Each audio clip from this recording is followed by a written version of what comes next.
Want to go deeper with Lobbing Scorchers? You know, scratch under the surface, get down even dirtier than we already get? Become a YouTube member. Sometimes things just get a little too spicy, a little too weird, and a little too loose for the general public. And you know, the people to see that are YouTube members. We're talking about exclusive bonus videos, the podcast after show, exclusive written content, and little bits and pieces of information before the unwashed masses know about it. As a member, you not only get access to all of this amazing content, you get a badge next to your name and a slew of amazing emotes to use, not only in our live stream chat, but also in our comments section. And yes, we do have an emote for Jesus Ferreira, Ghost Snack, and Paul Rothrock. This is the best way to help keep us independent and keep us building out this crazy YouTube brand that we call Lobbing Scorchers. Hit the join button down below or hit the link in the top of our description if you're on mobile to join the ranks and become a Lobbing Scorchers YouTube member. Good evening, everybody. Welcome in to tonight's postgame live for Game 1 of the Seattle Sounders Round 1 Best of 3 series against Minnesota United. It is a Game 1 L for the Seattle Sounders after a 0-0 draw in regulation. Minnesota United takes the shootout. Noah, how are you doing, man? How are you doing? They can't keep fucking getting away with it, Ari. Your mic's not on. My mic is on? Yeah. You were cooking, but your mic is not on. I believe you were going to cook on Ramsay ball. So I guess I can... Can you hear me now? Oh, wait. Check 1, 2. Do a little check. Check. No, it doesn't sound like it's on. Great. Am I tripping, chat? Check. Oh, okay. I think you're good now. Good. It's on. Yeah, I think you're good now. It's not about if you can hear him. It's not about if you can hear him. It's how it sounds. I can tell. It sounds weird. Okay, it's fine. Hold on. Yeah, it sounds like you're on like a Zoom call. It's not a bit. We're hooking Noah's mic up, and then he's gonna cook on Ramsay ball. Unfortunately, a shootout defeat for the Seattle Sounders in what I think was a very unpleasant game to watch. I did not enjoy a second of that. I don't know about you all. But check. You go. See, there it is. Should I do that again? Yes, take 2. They can't keep getting away with it. They can't keep getting away with it, Ari. I'm over it. I'm done. I am done with the Minnesota United haram ball. They're ruining the game. They're ruining the game. I have never seen a game of soccer where I was so thoroughly unentertained and frustrated at the same goddamn time. And it was exactly how it played out. It was exactly how we knew it was going to happen. And it's like, dude, have you not watched this team play? And somehow it just keeps fucking working. It just keeps happening. It just keeps. Eric Ramsay, I have a message for you, Eric Ramsay. I am going to make sure that you are sent back to England. Okay, I will have you arrested and sent back to England on charges of treason, okay, for what you have done to my beautiful game in Major League Soccer. That was unentertaining football at all levels of the game, okay? The Loons weren't even trying to score. They weren't even trying to play. They were just trying to play for a draw. They were trying to make, like, I don't get it. And then every single Loons player is melting down on the field because they don't get a call every time they dive, even though every ref understands that is their whole game plan, that they're just going to try and troll for fouls. This team genuinely frustrates me. And what frustrates me the most out of all of this, Ari, is the fact that we have to talk about them. Because I don't ever think about the Loons. I don't ever think about the Loons. They're unimportant. They're uninspired. They're literally they don't even matter. They don't matter. Okay, they will go back to being irrelevant when Eric Ramsay goes back to the championship and gets some shitty ass job. Okay, do you understand me? The fact that we have to talk about them is pissing me off even more because somehow, for some reason, every Loons fan hates us. Why do the Loons fans hate Sounds? What did we do? What did we do? Beat him in the playoffs a lot of times. But we don't think about you. We don't know you, bro. We don't know you, Lil Bro. And then, you know what just steamed me at the end there, Ari? I always knew Brian wouldn't do it. I knew he wouldn't fucking do it. I knew he would not sub in Andrew Thomas for a penalty kick shootout. Let's talk about this. So instead, we get to see Stephen Fry in his wheelchair trying to wheel over to the corner and make a save. And then we get Dane St. Clair going up to every single penalty kick taker, chirping them, moving the ball around, yelling at fucking Jackson Reagan or whatever, and then kissing the post. It's just like, I've had enough. I've had enough of this, Ari. This was the worst soccer match I have ever watched in my entire life. And you know what's even worse? All of this is bad. All of this is terrible. But you know what's even worse? The fact that fucking Major League Soccer thinks that it's a good idea to play 3 of these games? I'm going to have to watch this 2 more goddamn times because you know they're going to go back to Seattle somehow. We're going to get a win there. Something's going to happen. And then we're going to have to go back to fucking Minnesota and do this shit all over again. Yeah. It's probably going to have to do it again. This is awful. This is awful. The Danny Leva penalty, awful. Roldan penalties, awful. Everything, awful. This game, awful. The only person who's good, Ari, let me tell you, Danny Musovski looked pretty damn good, I got to say. I'm surprised to hear you say that because he did miss those 2 chances, but they were great chances. I think he had the one saved and the other one was like barely over. Both the runs were incredible. That's all. Yeah, no, I mean, those are I think the frustrating thing about this is like, I think everything you said about how unwatchable the game was at times is true, but like the chances were there in this game. It wasn't like the first game that these teams played at Allianz Field, where there was like Seattle had some good chances in that game, but I don't think any as good as just the ones that Moose had. There was 2 cleared off the line. So like the chances were there to win this game, and it would have been such a satisfying win too, because I've been on the Ramsay ball hate train for a while. I've been saying it all season, dating back to that Sounders game where I remember watching that game. I hadn't watched the Loons much this year, and I was like, is this how they play at home? Which, you know, it is how they play at home. It seemed like they were not Ramsaying that much at the beginning, but then, you know, you can't change who you are. So they Ramsayed it up the rest of the game. And, you know, I disagree with I genuinely need to ask you this, because did you have a single moment in that match where you're like, I'm having fun? I'm watching soccer. I'm watching soccer as an analyst. I'm watching soccer as someone who enjoys the sport. I'm watching soccer as someone who watches Major League Soccer more than probably anyone on the entire planet. Did you have a single second where you were like, this is good? This is actually good for the game. This is actually fun to watch. Well, no, but I never enjoy myself during playoff games or big games in general, to be fair. Like it's because of the just nerves and adrenaline, you know? So I don't know if it was more to do with that, or like, to me, it's like, it's what I expect. Just cancel him. Just you should just say how you feel about Eric Grant. I'm trying to get it out of you that you think he is a blight on this game, and he is what Atlanta thinks Seattle did to soccer. He is what Atlanta think Seattle did to soccer, Ari. It's wild because, like, I disagree with one thing you said in your opening statement, which is that it worked. Getting it to penalties after a 0-0 when you're playing at home and hosting a playoff game, it didn't work. That's not the situation you should want to be in, or have a game plan or tactics where that's like the likely outcome. I can't understand that, but it worked in the sense that, you know, they get the win. So like, the game's fucking gone. it's tilting.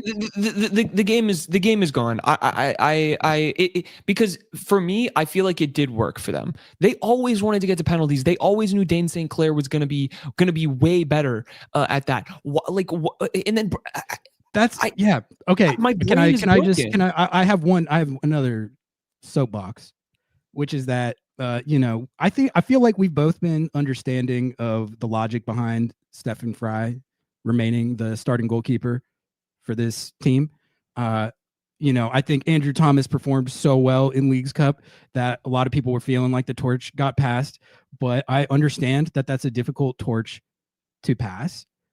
But watching that shootout tonight, where not a single one got saved. Can I be your anger translator for a second? There's no reason not to do the thing where you sub in the PK specialist goalkeeper. Why not? He can't dive. He can't move. He can't get to those spaces. I'm sorry. He's never been good at that. Even when Stefan Fry was in his prime, that was never his game. What are we doing? What are we doing? What are we doing? What are we doing? And I know Nico's going to ask about it. Chat. Yeah, and it's not gonna get a good response. But like, dude, like I seriously, I don't understand that. Like, Fry versus St. Clair in a shootout is a mismatch. I'm sorry, like it just is. St. Clair is elite at that, and so is Andrew Thomas. There's no you can do that. You can sub in the PK specialist. Teams do this. Like, I don't understand. Like, you give yourself a better chance, and that's it. Did you think there's any chance they win the shootout? I didn't, because you have one goalkeeper who is essentially like a specialist in the same way that Andrew Thomas is, and you have one who's not. So like, it's a shootout for them is like that. The odds that they're going to win that are way higher than even like normal. That's what I'm saying. They played their game. And it worked because they wanted to get to PKs. They know they can't score. They know they can't score. They know they can't get it done. And they knew even if they couldn't get it done, they could get it over the line in penalties, because the Sounders are not a penalty team. They're not. And this was, I have to be completely honest with you, Ari. This was the most abysmal penalty performance I've ever seen. That Danny Leva penalty, and I don't want to be mean to him because I really like Danny Leva, and I understand that that's really painful as a player to go through. That was the worst fucking penalty I've ever seen in my life. What the fuck was that run up? Just take the goddamn penalty kick, son. Like, you are good. You are great at set pieces. You can destroy that ball. What are we doing? Like, you can see halfway through his brain stops functioning and it just blasts the ball. I don't.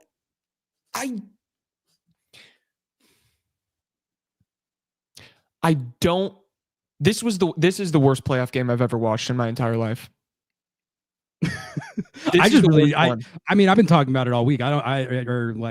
This whole time that we've known that this is the matchup, like I really don't like watching that team play.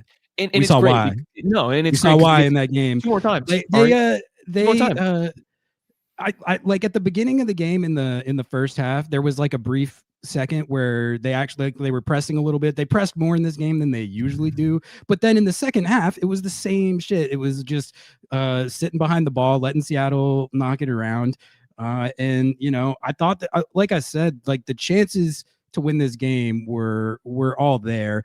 I do have another soapbox actually, because there was controversy over the Jackson Reagan play in the first half, where Seattle gave away a breakaway that is the exact type of breakaway that you cannot give up to that team, and they got very lucky that Bongi didn't score that. But their fans were crashing out that a penalty didn't get awarded on that, which like that's not that, like, it's definitely not like a clear cut stone cold penalty. But also that fucking play where Jordan headed it on target and the dude blocked it with his hand and it would have been a penalty, and they waved it off because they called a foul on Paul Rothrock. That was not a foul. No, it was not. That was not a foul. And not only would that have been a penalty kick, is that not a red card if you swat it off the line like that? Yeah. So I don't want to hear a mumbling word. If we got any Loons fans reveling in our chat, I don't want to hear a mumbling word about the Jackson Reagan play. because you had a freaking dog so red that I watch it again. I challenge anyone to watch that and tell me that that's a foul on Paul Rothrock. No I mean, way. it's definitely There's a no penalty way. in a red. It's definitely, it is. It's It a is. penalty in a red. So It is. like whatever, like evens out. If they were to actually review that, which they can't because the call was foul, it wasn't no penalty or whatever. It was just a foul. There's no way you look at that and you're like, oh yeah, Paul Rothrock grazes the hand of Michael Boxall and he goes to ground. And like, honestly, I was fine with not getting that penalty simply because like the ref was just not calling anything. I was like, whatever, man, like whatever, like what? Who cares? Like whatever. But it's Loons fans, genuinely, how the fuck do you watch this? That's what I don't get, man. Like, how do you watch this, man? It's disgusting. It's terrible. It's like, and you know what I heard? So I have a friend who has season tickets to Minnesota, and they sit in like a pretty nice, one of their nicer section, but they wanted $300 fucking dollars for that playoff game. Did you see how empty it was? There was a lot of people who didn't get playoff tickets. $300 fucking dollars to watch that? To watch you take your kickoff and blast it into the other team's corner? The game is gone. The game is gone. And you know what's even, I'm going to go back on it because I can't get it out of my head. We have to play this fucking team again. And even if we win, it doesn't matter how much we win by, because then we got to play them a fucking again. So, all of that is tilting. I will say I do come out of this feeling like Seattle can still win this series. In fact, I don't really think like this L, it matters obviously in terms of that. But if you take care of business at home and you win at home and you have to play this again, it'll be horrible to watch and we'll all want to gouge our eyes out. But they can beat this team. They can beat this team. This team is not like anything special. And nothing I saw tonight showed me that they could beat this team. They almost did. What do you mean? I mean, this team, they're Danny Musovski 2 inches header lower. But that's the thing. That's the thing. It's a bounce. It's luck. It's this. It's that. You have to be. That's just the way it is with the Loons. But they're the same way. They get a bounce. They get some luck. You have a bad defensive play by Jackson Reagan, and he doesn't get bailed out. Something doesn't happen, right? It is the way that the Loons have been able to structure the way that they play is it's coin flip soccer. And they are fucking lucky this year, okay? It's coin flip soccer, and they've found a way to have a double heads coin, okay? So if they get to call it, it's going their way. And listen, I'm not saying that it's out of the picture, but tonight, like, it didn't give me any more confidence. I don't think it's impossible, but it didn't give me any more confidence. I mean, you don't have Pedro de la Vega, okay? Do I think Pedro de la Vega could have been a difference maker in this game? I think so. I think Paul Rothrock looked like tired or like, I don't know. He looked a little off to me today. That's another thing I wanted to say. I know he committed a dumb foul at the end, but I wanted the Georgie sub earlier, and I want him starting the next game. Agreed. I just think that this, like, he is much better suited for this specific matchup. He created the own goal in the game between these teams that was in Seattle. I think like when you're playing Ramsay ball, you need a guy like that in that situation. You have to be, I wanted Georgie to get more run in the second half, and I want him to start the next game. Can I say something controversial? I wouldn't mind starting Moose up top and Jordan on the wing. That's not controversial at all. Moose looked good. Because I think what that did was really interesting, especially with Georgie on the field. What it did was the defenders all started pulling towards Moose and Jordan on the right side. And what it did was opened up that left pocket, and especially like towards the inside at the top of the box for Georgie. He had that one chance where they had the 3 defenders swarm at the end there, and it got saved. But like, that was the best they looked. That was the best they looked. That was crazy. And I was like, Brian, I'm sorry. Have you been cooking with this Jordan Morris is actually a winger the whole time? And as I've always said, everyone on this team's a goddamn winger, but he might that might play. Those were the best. Those were the best chances they had all game. Honestly, man, like that made me feel like if Moose had been playing the whole game, he probably would have got one. Like I think cooking. So. Yeah. And it's like does it pain me to say that? Like maybe a little bit, but I don't really care as long as we can beat. It is. Listen, I am so patriotic right now, Ari. Okay, I feel like it's 2001 again. The way that I'm trying to take out this Minnesota United loons, it doesn't matter. Not going to ask any questions. Deploy me wherever I need to go. Okay? Do you know what I'm saying? Because they're ruining the game I love, and we've got to stop this. We have got to stop this. Eric Ramsay does need to be stopped. I agree with that. Like it's just like, really, man. Like at home, I don't know. Like at home, I totally understand playing like that on the road. I totally understand it.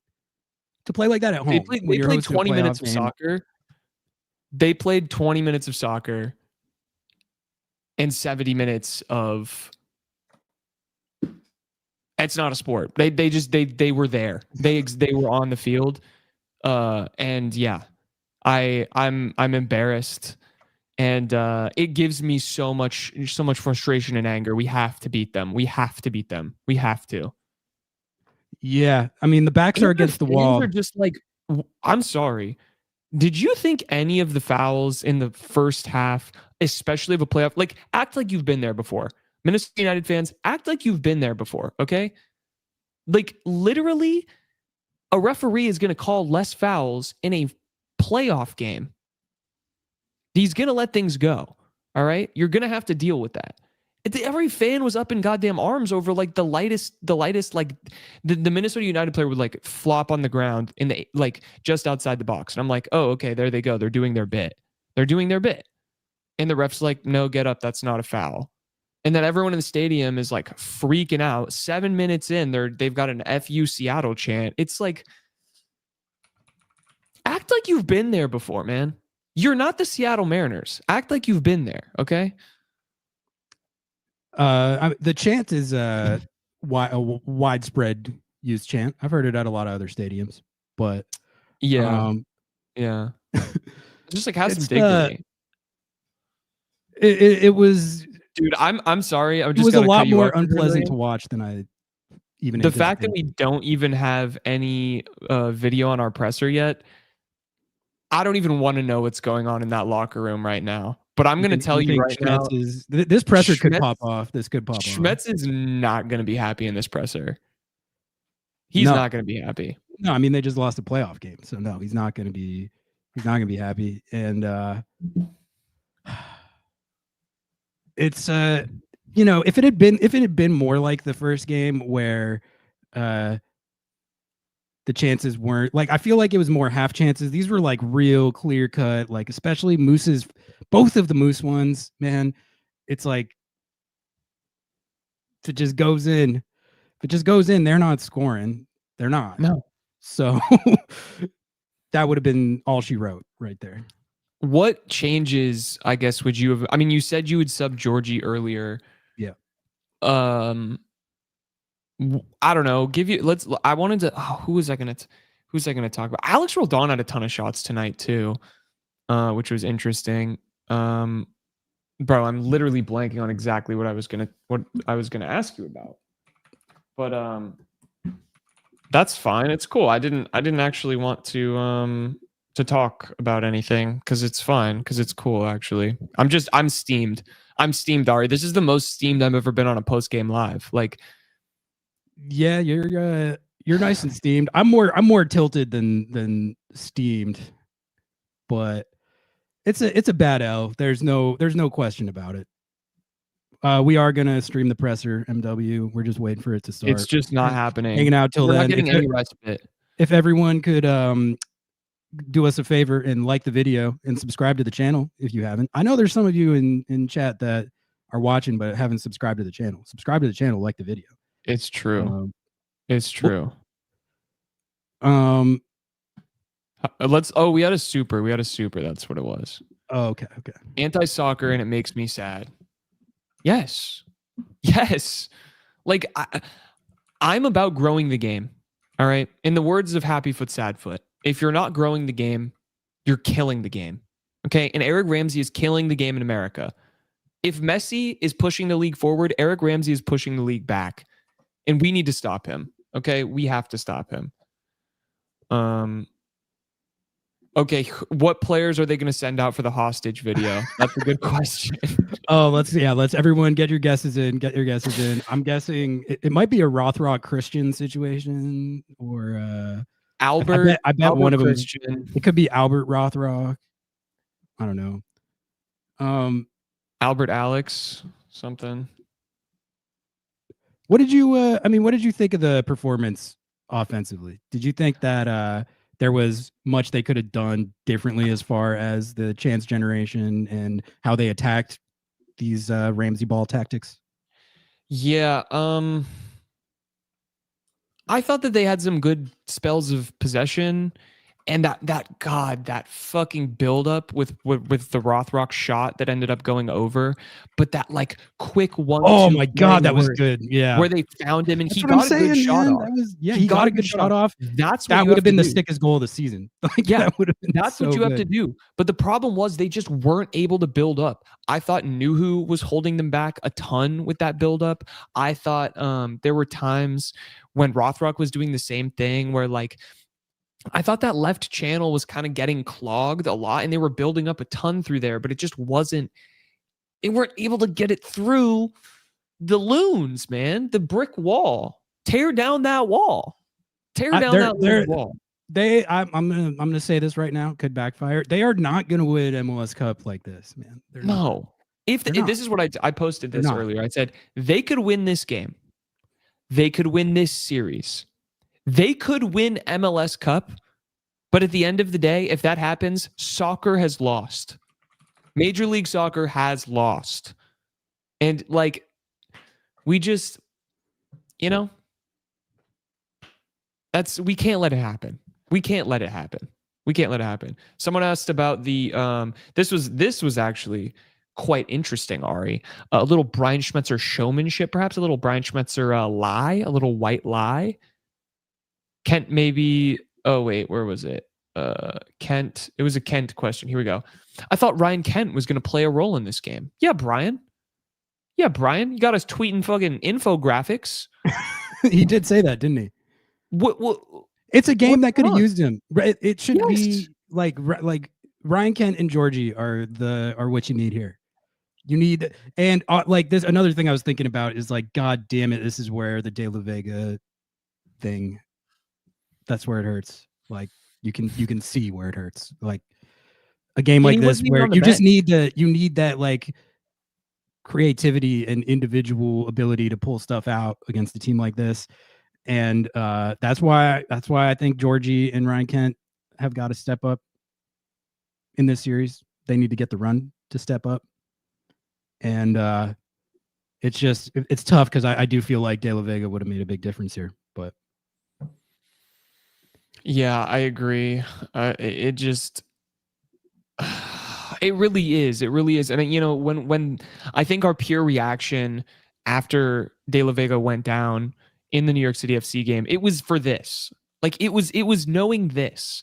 Like this was always on my mind. I was like, oh my God, this is gonna it's gonna fucking bite us in the ass.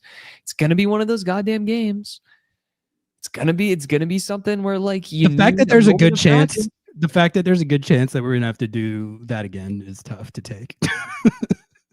If you just won this game, you could have gotten this over with in Seattle. Now you can't. Ari, this is why I wanted to play fucking LAFC. I just wanted to do it. I just wanted to get it over with. Because if at least we lost. If we lost, I would have a shred of dignity.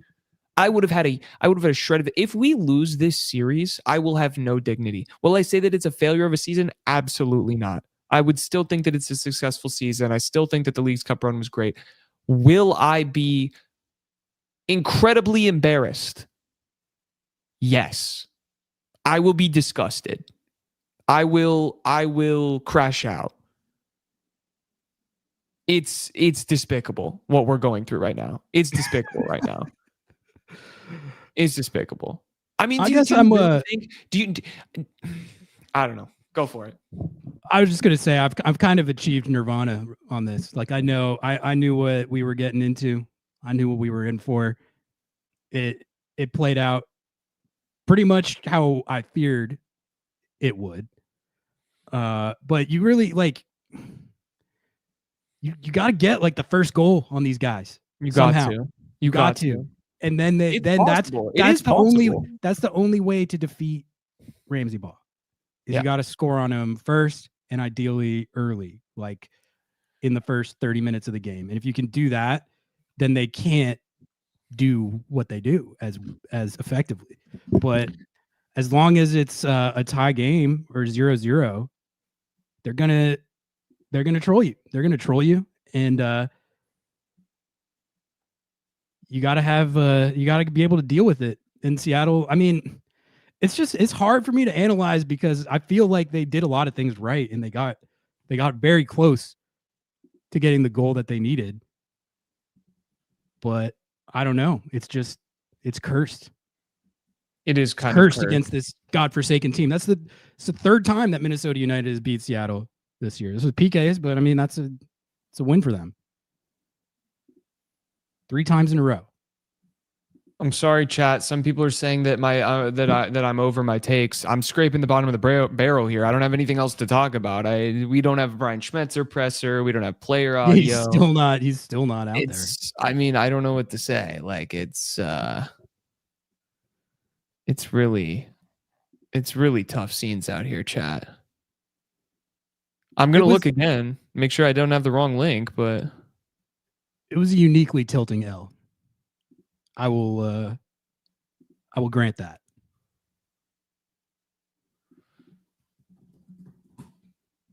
No, it's not. You guys want to see what's going on, chat? Here's our presser. Oh, this is a sick presser.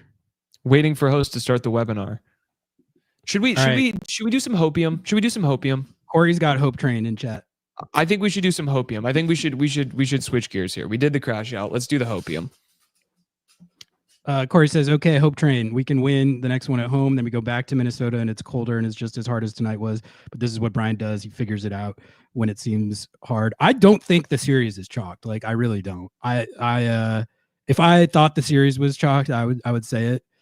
If you just take care of business against these trolls at home. Yeah. And you force the decisive game 3. This format's so stupid, dude. It's so dumb. No, but I agree. You forced the decisive game 3 back at Allianz Field that we're all really with no aggregate. Nothing matters. The first 2 games don't matter. I refuse to believe that it'll work a 4th time in a row. No way. Probably it might. Bites of the apple, Ari. What do you always say? The more bites you get, the easier it is to eat it all. And we're gonna eat all of Minnesota United. We're gonna get hot dish. We're gonna get what other Minnesota things are there? We're gonna eat the whole loon. We're gonna roast it and cook it. I agree with you. I don't think the series is over. I think you need to bounce back in Seattle. You need to demoralize this team. You need to figure out some different look, something that looks a little different. I don't know. And I don't really know. I don't think it's over, but I'm also like not sure exactly what to do. Start Georgie, start Moose. What you did. Start Georgie, start Moose. That's what I would do. Start Georgie, start Moose. And also, dude, sub. For the love of God, honestly, the thing I'm most tilted about is the PK thing. Like, there's just such I always try to defer to people who I feel like know more than me. So in this case, Brian Schmetzer does know a lot more than me about these things. Just like, is the reason not to do it like because like Fry will get like his feelings hurt if you do that, or you like, well, like it's not an uncommon thing to have a PK specialist that you sub in. Ari, I think he should be playing anyway. So you already know how I feel about that. You know, I think he should be. Okay, but I like with this is why you just play him with the acknowledgement. With the acknowledgement that he's not the starter, that decision got made. You can sub him in for the shootout. I kind of just felt like this shootout was over, like right when the final whistle sounded, and that's not even like a Fry is the worst at PKs ever take. That's a Dane St. Clair is elite at them take. Like,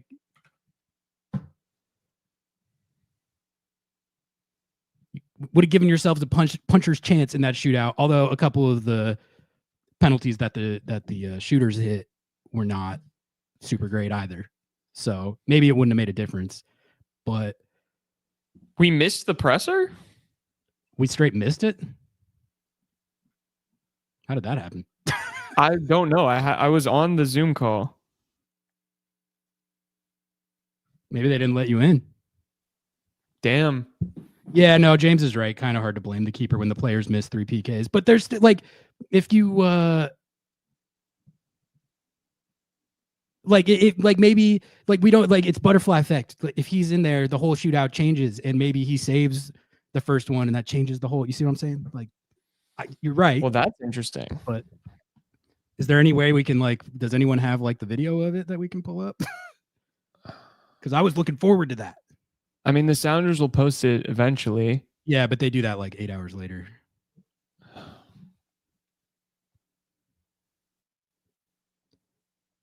Azurata says, "Love Fry, but play Thomas for Pens." Should we just take calls? Should we just? And you can do it. You can do it. Yeah, toss the call link in. I'm doing shit at the same time right now anyway. So okay. All right. That's annoying, bro. What the hell? Yeah, that's unfortunate. We've never had that happen. I literally look. Post-match press conference link. I clicked it. I went in there immediately. Yeah, I don't think there's anything that you could have done. How did Jeremiah get in? Tell him to send us the audio. It's whatever. We just toss the call link in chat, and we'll keep an eye on the Sounders YouTube. Let the people give their takes. Oh, just have Jeremiah call in and recap it. Oh, that works too. We got our first caller in. Let's bring him to the stage right now. We got our friend Georgie. Hello. What's up, man? Penalty Hello. kick L at Minnesota United after a 0-0 draw. Okay, so What'd you think? Before I start raging, I'm going to go into the calmness first. Yep. So the easiest way to beat a five back, there's 2 ways. And I'm going to go back to last season, the U.S. Open Cup. Seattle played Sacramento. I was at that game. I told my dad, with 5 backs, you got to take long shots. You just got to pepper shots. Take them from outside the box. So they're going to give you space. I watched Jesus Ferreira. A ball is passed from Yamar directly to a Minnesota player, and he just stands there and lets Jesus Ferreira run behind him and take the ball. So they're going to give you the space. Take long shots. Maybe you hit an arm. Maybe you get a deflection. You never know. The second is when they counter, you counter back. So I think Georgie coming on earlier or starting is a great idea. Jordan Morris speed is a great idea. You just got to be able, when they push up and their wingbacks push up, their center backs are tall. They're great for set pieces. So just beat them with speed. Past that, this best of 3 BS is absolutely horrible for the sport. They try to Americanize it too much. Yeah. Go back to 2 games, aggregate home and away for the entire tournament, and then a 1-game final. Because then you get teams who actually want to play. Now that my tactics are over, I am convinced that in Guantanamo Bay right now, they're just playing that game on loop. That is punishment for criminals. That's but that's worse than waterboarding, Jordan. That's worse than waterboarding. I want you to know, I was having a great time. I had a great workout at the gym. I'm watching the game, and I'm just watching 11 people, the mascot, the kid man, and the dinner lady behind the ball for Minnesota. But you know what? Minnesota, they're the underdogs. They're the lower. Oh, they're the higher. They're not seed. the underdogs. Yeah, sorry. Sorry. They're the higher seed, but it's fine. It's okay. They don't play that all the time. Oh, they do play that all the time. Sorry. People paid their hard-earned money to go watch. I wasn't even nervous during penalties. I was filled with so much anger and hatred because I know that next Monday I got to turn on Apple TV and watch. I genuinely think I'm gonna bleach my eyes instead of watching the game. I think if I watch paint dry, I'll have a better time. Like, that is the most haram ball I've ever seen in my life. Like, how do people?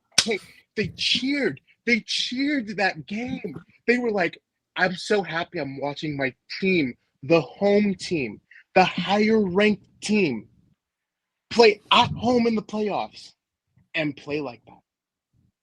You see hundreds of dollars to watch that. You see relegation fodder teams against big teams play like that away from home. You don't see the 4 seed at home in the playoffs. It's wild. Where you've already beaten this team twice. Play the absolute. We need to arrest Eric Ramsay as a criminal, not of the country, not of the state, not of the world. He needs to. We need NATO. We need we need the United Nations. ICC. I will hate Minnesota United until the day he leaves, and wherever he goes, I will hate this man. I don't hate Minnesota United.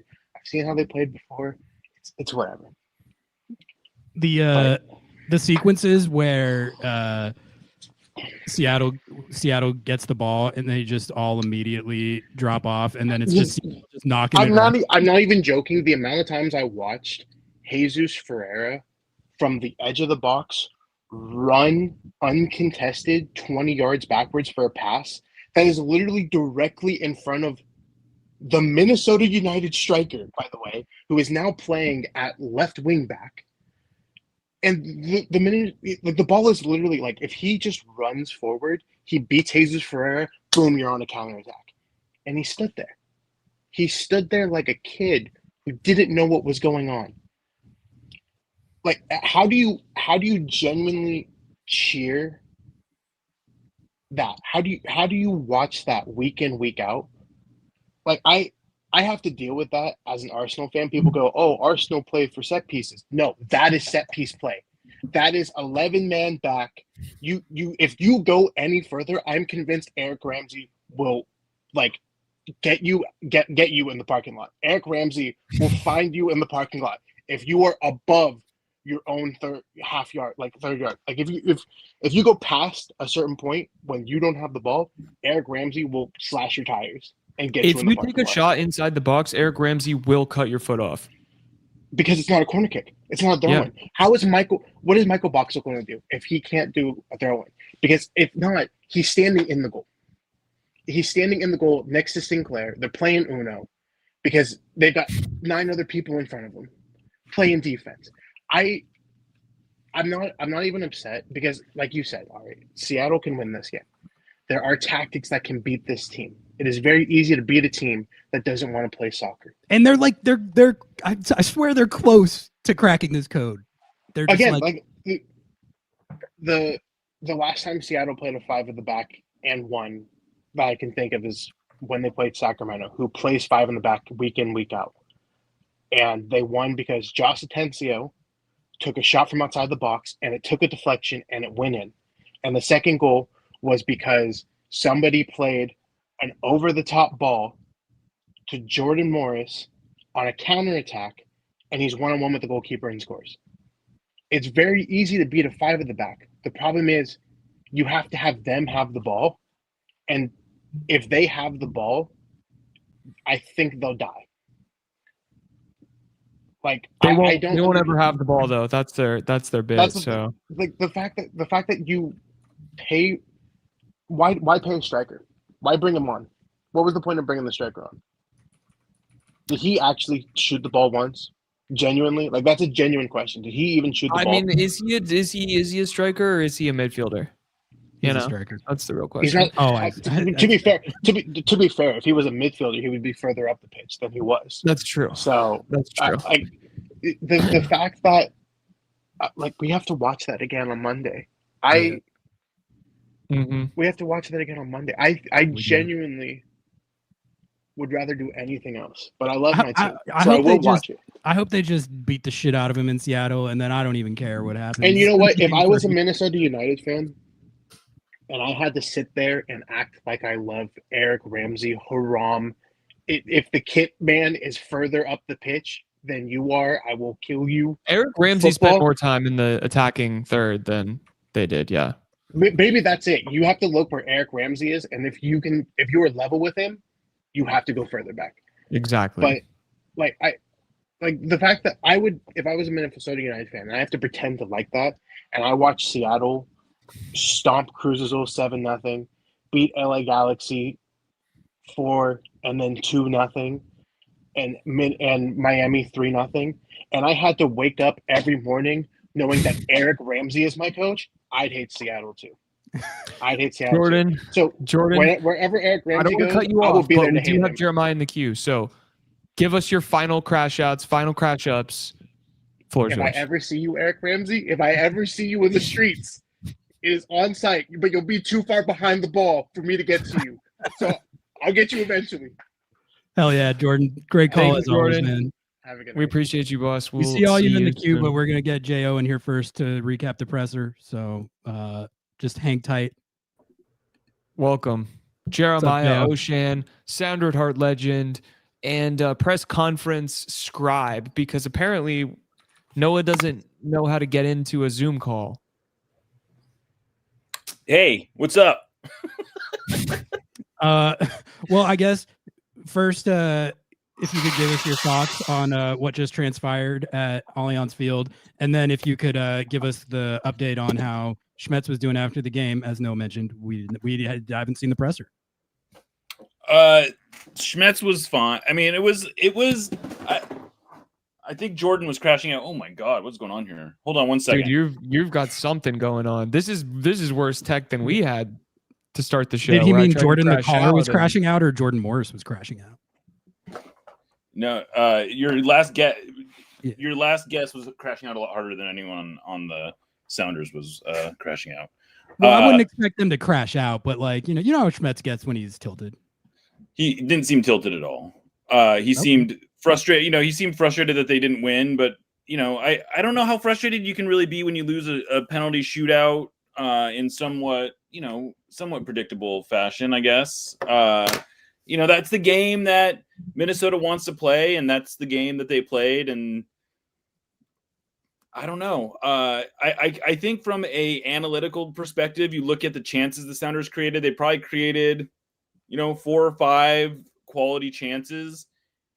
You create 4 or 5 quality chances on the road. You can't really, fault the setup much. The ball that Jordan played, the 2 balls that Jordan played to Musovski were both great chances. I mean, really, really, that the first one where he slides it to Musovski and he tries to go near post, or tries to, I guess maybe he was trying to 5-hole St. Clair. That was a great attacking setup. Yeah. Similarly, the cross that he put on Moose's head for a point blank header. And I realize hitting a header when the ball's traveling that fast is very difficult, but those are the looks that you're going to get. So I think from a perspective of what are the Sounders, how much second guessing are the Sounders doing their game planning? I think they got to be happy with the chances they created. Did anyone ask him if there was consideration to subbing on Andrew Thomas for a shootout? No, and I'm sure that's something we'll ask him on Wednesday or whenever we talk to him again, but no one asked him that. That's something that I would not expect him to do. I know it's not unheard of in world football. Why not do it? Because you're basically telling your starting goalkeeper that you don't trust him in penalty shootouts. Well, Okay. You shouldn't. I mean, It doesn't have to be about saying, that. I'm not It saying doesn't I'm have to not be like about I'm just No, saying you're right. asking, You're right. Why don't you do Yeah. it? That's the reason why. So I get but that. I get that. That's the rationale. infantilizing to Fry, right? Like Brian. I mean, Fry should know. I feel like he's a big guy. He knows he can't get there. He's just a guy. He's just a guy. He can't. I don't I think think you're all. I mean, in fairness to him, you're also asking a goalkeeper who is as cold as they can be to come in and just save a bunch of penalties, or save a penalty, I suppose, is what you're really asking him to do. I've seen teams with PK specialists. I've seen them course, do it. yes, there are teams who do it. There's no question about it. Just an argument to start Thomas instead.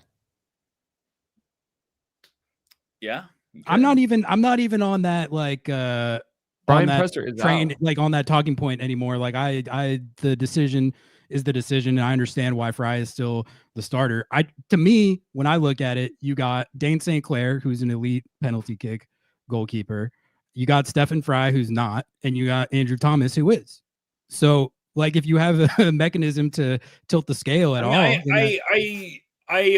understand the argument for doing it. I think it's really easy to sit here and say, yeah, just sub out your starting goalkeeper for your backup goalkeeper. Because I think, like Noah's saying, if that's really what you believe, why don't you start him then, right? And so, I mean, I don't know. I don't know that it's I'm not saying that it's the right call not to move him in. I'm just saying I understand why it happened. Yeah. I get it. And hindsight's 2020. It's just, I mean, I don't even think you need to say hindsight's 2020. A lot of people, this was a common talking point that I've seen brought up ever since the playoff, even before the playoff started. I get it. Like, people want to see this happen. I don't really begrudge anyone for wanting to do it, but the idea that it's like a simple solution to a complicated problem, I'm always very skeptical of those types of answers. That's fair. You presented it logically and rationally. I'm not logical or rational, and I disagree. Well, so did you get the presser pulled up, Noah? Yeah. We'll pop okay. it. Jeremiah, you can hang out if you want, but we're gonna run the presser. I thought I was gonna read my full transcript. No. I mean, if you could like lip sync along. No, I mean, I will say that if you're interested, I think Jackson and Albert probably had more insightful things to say than, like, Brian was not. Like, you can see here, Brian is not. He's not tilted. You know what I mean? He's just kind of nonplussed. They only gave him 5 minutes. we always play as pressers regardless. Yeah, no. I'm just saying, if you're, Credit play the video, Seattle mute the audio, have Jo do the voices. Credit to Seattle Sounders Football Club for this YouTube presser. Go over to their YouTube channel, hit subscribe, give them with a like so that they don't get mad at us for playing their presser. All right, here we go. And sorry about the outcome here.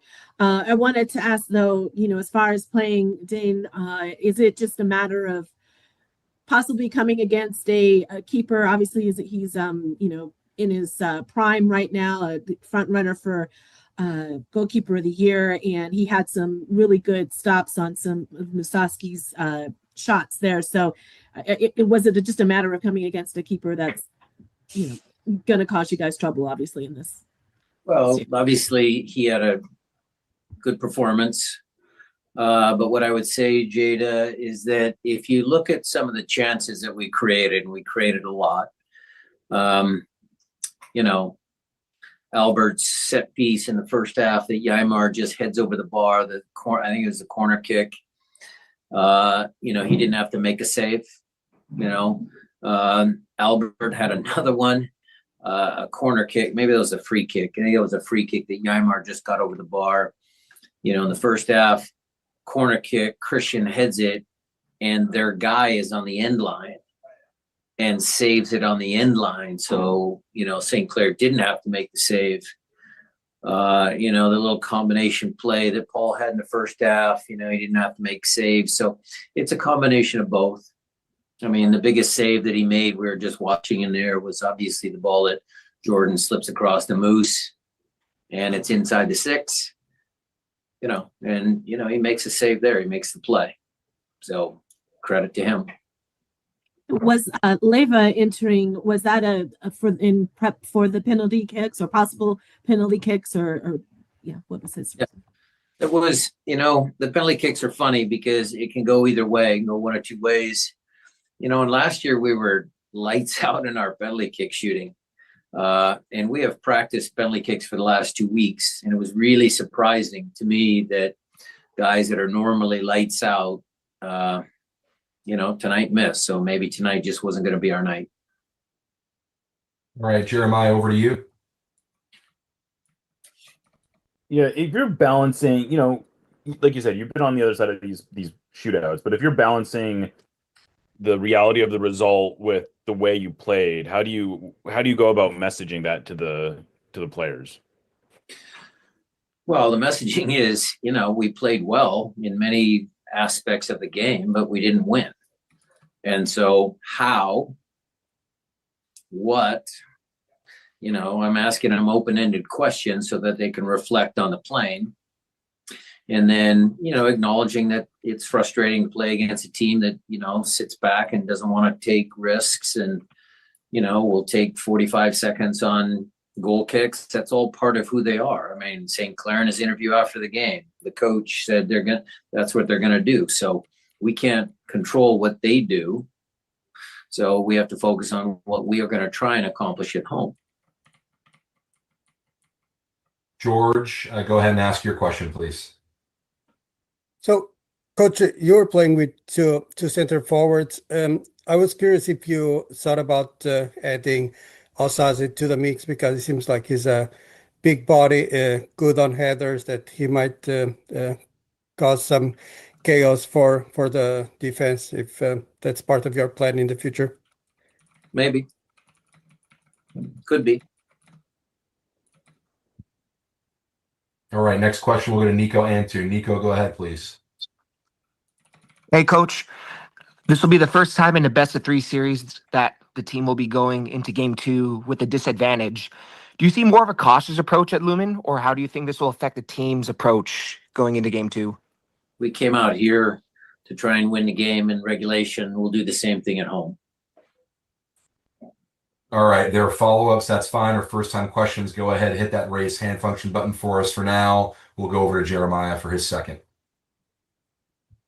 Yeah, Brian, I guess, what do you think you did particularly well in this game, both defensively and offensively? Well, obviously our possession was pretty good. I thought our patience at times was pretty good. There were a couple times in the first half, a couple times in the second half, we were able to do what we trained, where we got guys closer together. Our counter pressing was effective.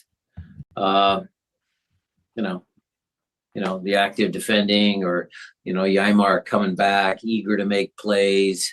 Some of the defending we'll work on. But, they didn't score any set pieces. We were able to, do a decent job there. They were close on a couple, but, I thought it was okay. All right, we'll take one more, maybe two. George, go ahead, please. So, Coach, the move of Jordan Morris to the right, you've done that a lot in previous years. I think this year not so much, but it worked out really well. He created a lot of danger for Musovski. Is that something that you might start the next game with? A little bit more information on that. Possibly. We'll review the film and try and make the best lineup choices that we can. I mean, it's a possibility. All right. Well, Jo was correct. He didn't Say nothing. He didn't crash out. Well, callers? I don't know. Yeah. Let's get it going. Let's get Tribe in here. We got Tribe, Kenny. Good? All right. Tribe, Kenny, welcome to the Timbo. call. DJ, we saw you in here earlier. If you want, I'm here to break some bad news to you. We lost. We fucking lost. Yeah. Can you hear me, first of all? Yeah, you sound great. All right. Fucking hell. I say we take. I agree with all of your statements. And yeah, this was awful. I want to hear more about your Ferreira takes. Did you not think you thought he was like really bad, or you just didn't like him coming inside? No, I don't like him coming inside. We need more versatility out wide. So I mean, we can get better balls in, play a little bit more on the ground than putting crosses in, because that it could have worked, but Musovski can't fucking finish a goddamn chance. I mean, both those chances were Easy. finished. I mean, the one that gets saved by St. Clair, I don't believe in XG, but you could tell that was a great save by him. Yeah. And then the second one is the fact that he even got to that ball to get that header. I mean, I thought that was great positioning by him. And listen, you know me. The fact that I'm sitting here defending Moose in the God's year of 2025 in the worst playoff game I've ever watched, I still think he was better than Jordan Morris. He was way more effective than Jordan Morris, like at all times. He got the better chances than Jordan Morris, though. To be fair, I think if Morris had those two chances, he'd put it away. And I think if Rui Diaz had it, then they obviously would have been in. Which is why we need to sign a new striker. I think again, because we're just not getting the goals, the goal output from them up top anymore. We just aren't. I mean, Musovski got, I think, started to way overperform at the beginning of the season up until now. So I really would like to see that from him next season, unless we're going to sign someone, in which case get the fuck out of the team, brother. And I just don't know. I would really like to see Paul Rothrock on the right for next game and Manungo on the left. I think that's the best case scenario, unless Kent is back. If once he becomes able to start, once he's good enough to start again, I think he could be over anyone, even Pedro de la Vega, in my opinion. But other than that, I just don't understand the decision making from Brian Schmetzer, not bringing on Andrew Thomas, not bringing on Manungu a lot sooner, if not starting him. Why are we starting a center attacking mid on the wing when he's always going to come inside? What are we doing, you know? So how would you run it for next game? The lineup builder is yours. Brian Schmetzer hands you his pen. It can't click anymore. It's literally just like the ink that's inside of the ballpoint pen because he's destroyed it. But you have the little thing of ink. You can scribble it in. Who is your starting 9? Who are your starting wingers? And who are you playing at the 10? I'm playing Rusnock at the 10. I am obviously having Thomas start. I mean, if it comes down to penalties, which again, this team just defends, so it might do that next game. So I'm having Rusnock up top as the number 10. I'm having Andrew Thomas at the back. I think my striker would obviously have to be Jordan Morris. The wingers, I like the formation, so I'm not going to change that. I would love Manungu on the left next time, and I would love Paul Rothrock to be on the right. I think that's about it. The rest of the team was just fine, but the positions that he didn't do well in are key positions for our attack. I've got one last question for you, Tribe. 100%. You have been the Georgie evangelist, okay? Yes. I doubted you. There were times when I was the one who was like, brother, what are you talking about? What was your reaction when he came in the 81st minute? 81st minute. They said, let me give him 9 minutes to cook. My reaction wasn't as big as you would think, because when I saw that he wasn't in the starting lineup with De La Vega out, I threw a chair and almost broke it. But I was hoping and praying for him to come in. I was sort of relieved because I know if he gets the ball, he's going to be able to do it himself, take it up the field, just like he did to win the penalty for Alex Roldan in the Leagues Cup final, right? He has that ability, and he's a special boy, man. He's incredible. I was relieved, but only if we are able to find him in the right areas. But I was really pissed that took that long, because, my God, we could have benefited from Georgie Manungu. Earlier sub of Georgie, I think we're both on that train. Well, Tribe, do you have any closing arguments as you approach the jury? I've been watching a lot of lawyer shows lately, so yeah. Yeah, for anyone who follows me, I am unavailable for text at this time, and I'm very emotionally unavailable for the next couple of days. Thank you, guys. We love you, Tribe. I love you too. I'll see Keep you guys. yourself safe. I will. Fuck Eric Ramsay. Fuck Eric Ramsay. Thank you for calling, Tribe. Next up, we got Kenny. Kenny, you ready? My guy. Let's just start. Let's just start it. Let's rip. Give your Nooho, get the Nooho defense. Let's get it out of the way. No! Just go. Just hit it. No, no. Hit it. No, Just hit please. it. What did you let me ask what you disliked about Nuhu's game today. I didn't think. I know. Okay. Let me. He did get beat on that dribble in the first half. Let me be fair to Nooho. I don't think that it was an embarrassment for him. I just think that he tends to be a bit of a black hole, and the play where he basically should have just taken a shot, even if he would have blasted it over, it was the right thing to do. It was You would have crushed him if you took that shot, and you know it. No, I would not have. No, I would Yeah, not you have. would have. No, I would not have. Yeah, Dude, You I was gotta- literally you gotta- yelling at the TV shoot. I was yelling at the. I'm not a guy who yells at the TV The shoot, and I was Nooho looking at tax. Nooho. I was like, "You got to take that there, brother. You The got to be. You got to anti- be. If you gotta take it." Nooho had taken that shot and put it over the bar, the anti-Noohers would have lost their shit. Yeah, but I don't know. It's I'm part not for the that course. It's part for the course. You know, he's I'm gonna not that take. guy though. No, you're not an anti. That's true. You're not really that. You were at one point No. that guy, but Look, James Nooho with the high percentage 30-yard right-footed shot. Exactly. He could have. Dude, but think about it. If he scores that, XG on that, man. dude, XG would have been crazy. You got to think about that. Got to rack up those X's, man. If you're able to get 10 XG, you can cash that in for one free coffee at Starbucks.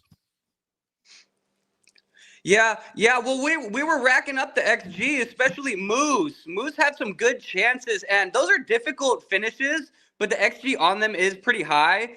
I like the two striker set. That's really was going to be my biggest point tonight, was that I liked seeing that against this kind of packed-in defense. I know we've been working on it a lot, and we've got three good strikers that all really need minutes, and Moose is such a volume striker. I don't think he's ever been a good super sub. Maybe when he was with LAFC when they were the hottest team on the fucking continent, right? But the only time he's been this productive in his career, which is only this, last couple months, is when he's been in a team that just generates a lot of chances and he's getting lots of looks. I think it also allows Jordan to come find the game a little more. He was making some really good runs in behind in the first half, but couldn't get on the ball enough in the second until Moose was out there, and then he was kind of springing some stuff.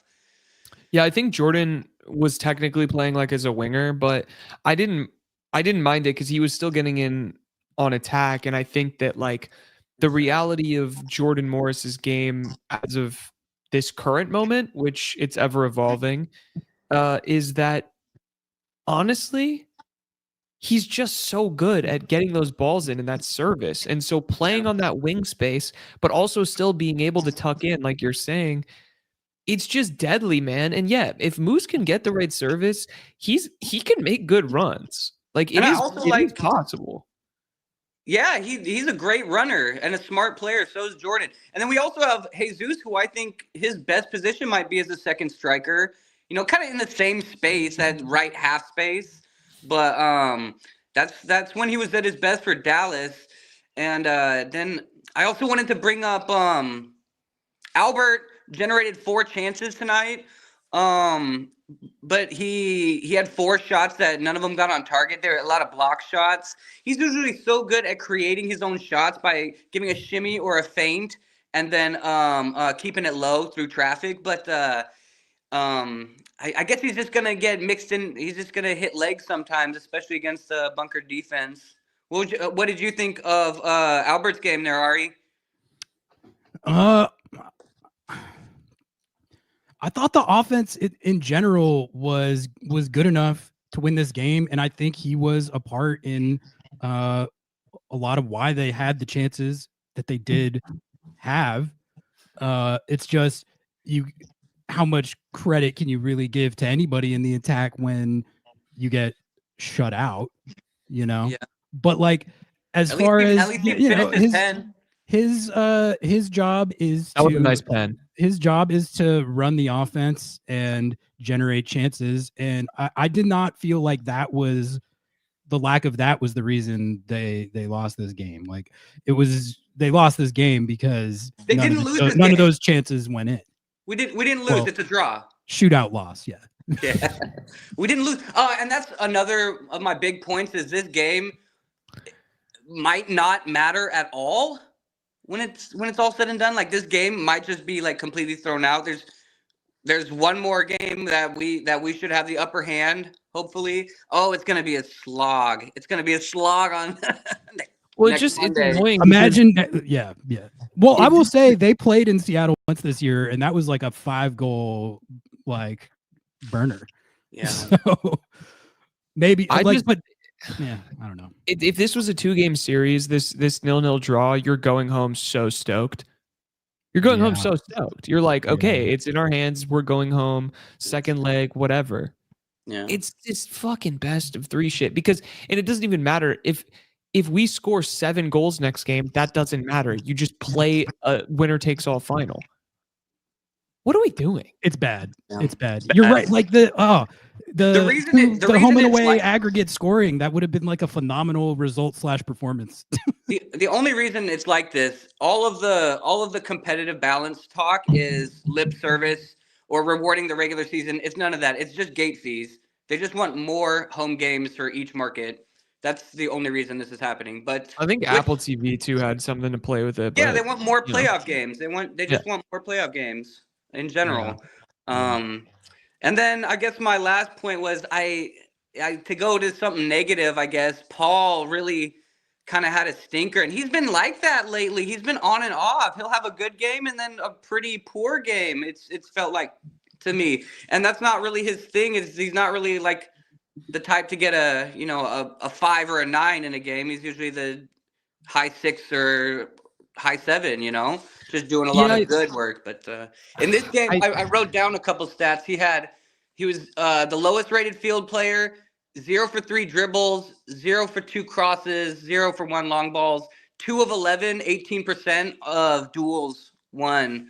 So he's flying around getting into stuff, but I don't know what to say. I don't think him and Nooho are such a great fit together out there because Nooho's left-footed. He's going out there. He's looking to his left for someone, and Paul is tucked inside, occupying the fullback.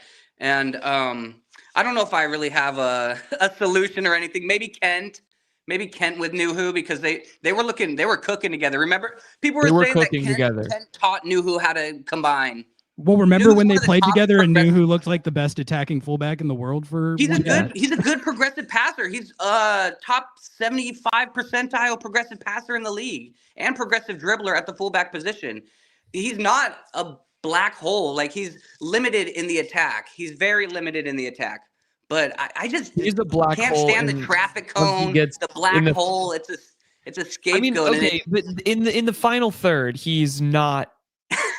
He's a not chance- doing it. Like he can play a ball in every once in a while. He'll have like a dreamy little cross. You can tell but he's not- worked on it. You can tell he's worked on it for a long time. And good for and yes, and I agree. Almost paying off. It's almost paying off. He has an assist and 2 goals, right? Yeah. This is one of his. He has, He's actually having a down it's like year. 2 goals, 3 statistically. assists, all comps. He's having Yeah. a down year statistically outside of goal contributions. This is his best year in that regard. So everything else is pretty And down. both red It's been a cards down in year for MLS. Nooho. It's been a down year for Nooho. But penalties sucked. We need to be better. We usually are. This game probably doesn't matter. Hot take: super scorchy Lobbert. They call me Lobbert Sanchez. I don't know. We have to stop saying "Go Durs." That's a Mariners thing. Let the Mariners have that. I don't really want to be attached to their legacy. That is a hot take. Yeah, I like having it be like "Go Durs, go Ners." I don't like it anymore. You say That's Hawk, my hot you take. know? But All I right, that is appreciate y'all. okay. Chat, you're gonna have to weigh in on that. Frankly, Go Durs, yes or no, chat? I don't like it. Go Durs. It's like her Dur. Like, somehow this is the most offensive thing that's been go said in this Durs. Like, I don't stream today. know. So, Anyways, I love y'all. Y'all be blessed. We'll tap in another time. Appreciate you, all Kenny. right, thank you, Kenny. Thanks for Yeah. calling, man. Have a good one. Timbo, you ready? Got Timbo and then DJ after that. Yeah. then no All one. right. Welcome, Timbo. How we doing? Gentlemen, I just want to say, long-time listener, first-time call-in. Very yeah, Thank thanks you for calling. fucking love the show. Love the takes tonight. I do want And to we put love this you. take out there in the world, though. Put it out there. Don't hate the player, hate the format, hate the game. Mm. Fry, essentially, what gave us a shutout. True. He has done that in the past. Like, yes, PKs, all that good stuff. But I think,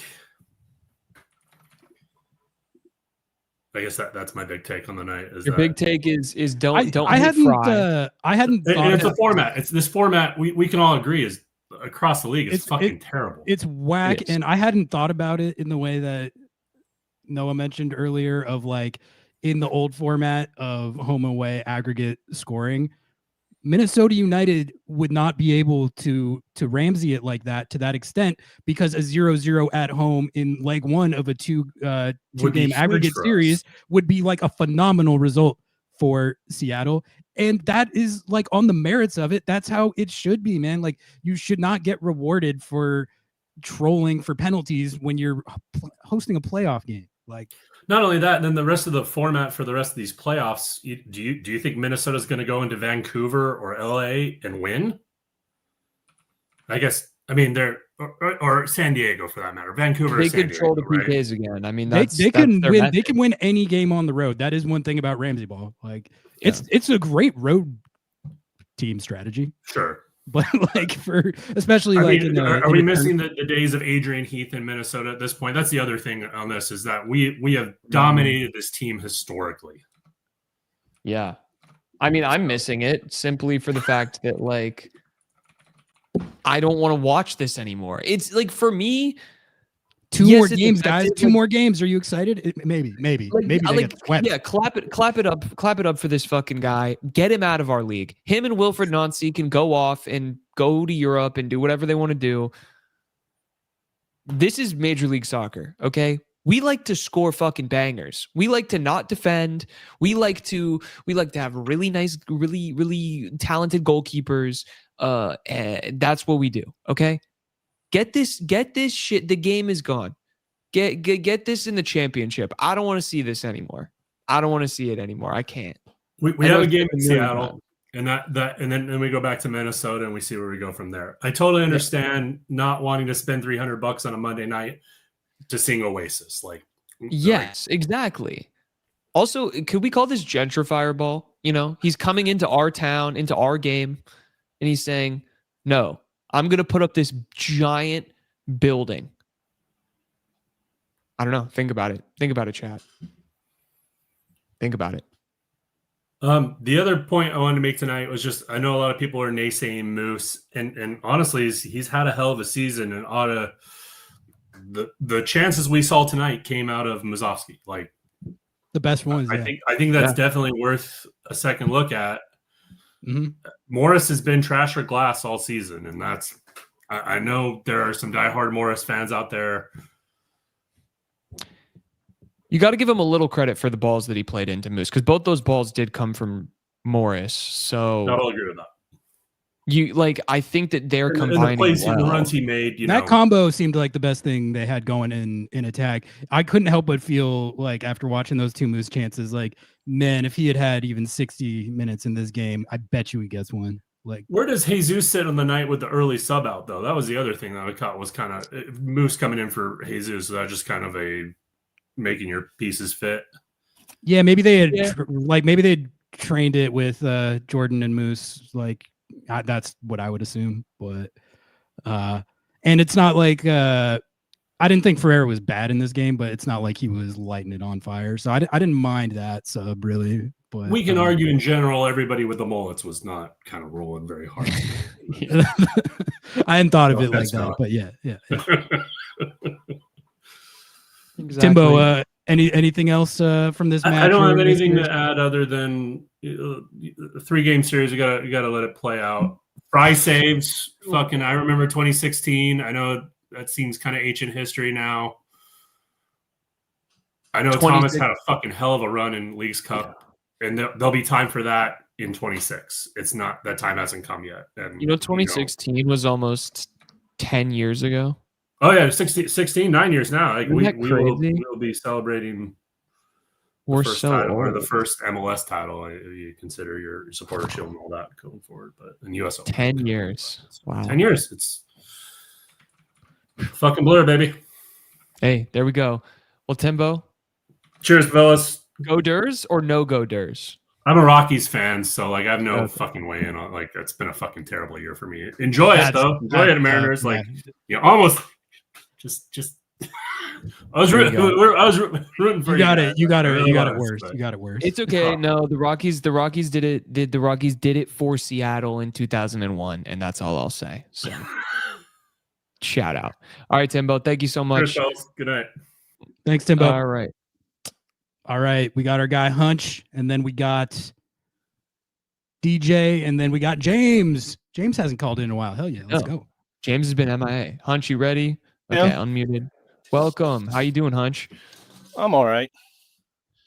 What Crashing out, crashing up? Yeah, crash out or crash out. Man, I'm crashing out over all these takes. Like this is so ridiculous. What's got you going? So okay, this is the literal definition of confirmation bias, and by that, let me give you an example. You went out drinking and driving as a teenager, crashed the car, and weren't wearing a seatbelt. Like wrecked it. You get home, and your parents are ripping you up and down because you weren't wearing a seatbelt. Not that you were drunk, not that you destroyed the car. Stephen Fry has 3 shutouts in the last 4 games. A shutout tonight. And it didn't matter what he did. He's not the reason they lost. Listen. On target. Let me say, I am all for Andrew Thomas. And I would have zero problem if he was in there. And I wouldn't have any problem with subbing him in. But the data that people are using right now, be like, see, this is why Fry sucks, does not back that up. They lost because they couldn't get 3 shots on target. Not because Steph had a bad PK saving, whatever. I agree with the premise of that. And I think it should be pointed out that like the defense and the goalkeeper manned a clean sheet. They had 4 in shots this game. on target. I just think in this specific situation, there's at least a good argument for that specialist sub because you have a situation where you have a guy, you're going against a guy who is elite at this specific thing, and you B have a guy that could counter that in a way that I tend to think PKs are pretty much totally 50-50, but a guy like Andrew Thomas tilts that a little bit, and Dane St. Clair definitely tilts that a little bit. So that's why I think like in this situation, in a tournament setting, and also going against another keeper who's a PK specialist, it's you at least got to like think about it, don't you? But like I said, the result, the confirmation isn't the wrong conclusion, but the data being used to demonstrate why that's true had nothing to do with why they lost tonight. Yeah, no, I agree with that. And that's what I'm saying. And then people are like, this is it. This is the line in the sand. What are you talking about? How about you don't hit both posts and kick it right at this worldly goalkeeper? Like, and to be fair, like a couple of the PKs he guessed right, but it's like they were coming in at pace. Like it's not like an easy save. Yeah. But like also I don't really understand the argument again. Like it's one of those where I can totally agree with you, Hunch, where it's like, yeah, Fry didn't lose this game for us, but there is a legitimate argument to be made to say that. Yeah, no, like, I'm agreeing with you that. have a I'm saying the better conclusion is chance. correct. Yeah, I'm agreeing with the conclusion is correct, but I'm saying the data being used to prop that up as confirmation bias, and it has doesn't nothing to do with it doesn't need to be a bag on Fry thing. That's not where I'm coming from with it. Yeah, It's like a pro Andy T / acknowledgement of Dane St. Clair take. It's not anti Fry. It's like the reality is Andrew Thomas is he's not just better than Fry at penalties. He's better than most at penalties. He's very good. And at I penalties. wouldn't say that Fry had to do much tonight either. So it's like one of those things where if you do start Andrew Thomas and he does play, it's like I don't really see what the disadvantage would be. And you're kind of always are going to know that you're not going to be facing that many shots from like, I'm not disagreeing. I'm not disagreeing, but I'm building. We're linking, we're building, and building and cooking. But by the same token, the keeper is doing more than just standing back there. I mean, he's yelling at his defense. He's calling out marks. He's setting things up. There are things that he's the field marshal in the back, especially for that defensive line, and he has a good rapport with them. Not defending necessarily, but I'm saying it's not just he faced 4 shots. What is he supposed to do? Shoot more at me? Like, come on. Like, no, I agree, but I don't think that he's gonna. What I'm trying to say is like, you can see the sands running out in the hourglass, and it's very close. Yeah, like let's just, I don't mind just kicking the, just giving a little shake. Yeah. But this goes back. This goes back to what we said in the middle of the season for different players. Oh, you're not going to lose your job due to an injury. And when Steph had his concussion and Andrew Ice-T was in, Fry got a spot back. Well, now we're, now that we're a couple months past that, it's just like, well, okay, does that apply or does it not? Based on what we saw out of Andrew. Andrew's the way. We know it is. It's just win. So I'm not at all against the conclusions here. I'm just saying right now the data doesn't back that up, especially with 3-4 shutouts in the last 4 and 5 matches. So anyway, yeah, I mean, Vargas had an off night, had a number of giveaways, which the double pivot I thought was not at the level that it usually is. Yeah. And Christian had a bit of that bug before he went away to camp. He had 2 games in a row where he was just kind of coughing it up uncharacteristically. Still a ton of touches, still good play, but we're not used to him giving it away, and he had. He's gotten rid of that, but Vargas got a touch of it, seems like, in this game, which is just weird. Moose need to be on earlier, if not starting. In my opinion, there were a number of balls over the top that were for Morris in the first half that he couldn't catch. Like they were just, we've talked about it before. Morris's strongest strength, his number one skill is his speed. And that is not going to get better as time goes on. He's not where he was 10 years ago. He's not going to be where he is now in the future. Like it happens. So if we have him on there for the over the tops, but he can't get there, we need to rethink. And I'm not saying take him off the field. I'm saying we need to rethink how we deploy him, and he looked pretty good on the wing. You saw how well he was setting up Moose. So that makes sense. I think they were onto something with the Jordan out wide Moose thing. It looked good. Those were good chances. I thought Georgie needed to be on 60 minimum. I think teams can play too much into Georgie, and Georgie wears himself down when he starts. And he's better coming on against tired legs and forcing them to adjust. Whereas Georgie can be back and forth on both sides of the field for 40 minutes, and they're just like, okay, where is it now? Like, is it over on the? Is the ball coming down the right? Is it coming down the left? Like, who knows? Where's Georgie? Find Georgie. I did almost have the vein in my forehead burst when he fouled that guy, like for the free kick at the very end. The text message that I sent, I said, "Oh my fucking god, it's the Open Cup all over again." I was sure he was gonna fucking score that, and then they almost did. Like it was that close. It was. I'm not as crash out right now. If that had been the game winner, I would have crashed out. And speaking of that, Schmetzer just sounds calm as still water. It's like, I think he just knows he's got the better team. He just needs to execute, and he's got this game in hand, we'll call it, because it's a home game.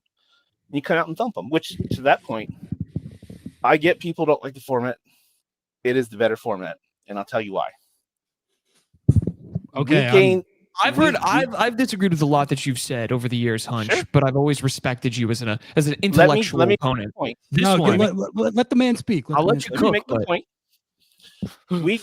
Leagues gain new fans, statistically speaking. It doesn't matter the sport, especially in America, on TV during playoff times. And there have been year over year where someone has won the second match, and the team who just lost is like celebrating like crazy. And new people watching, they're like, "What's going on? Didn't they just lose?" Like, "Oh, but they have it on aggregate." Well, what does that mean?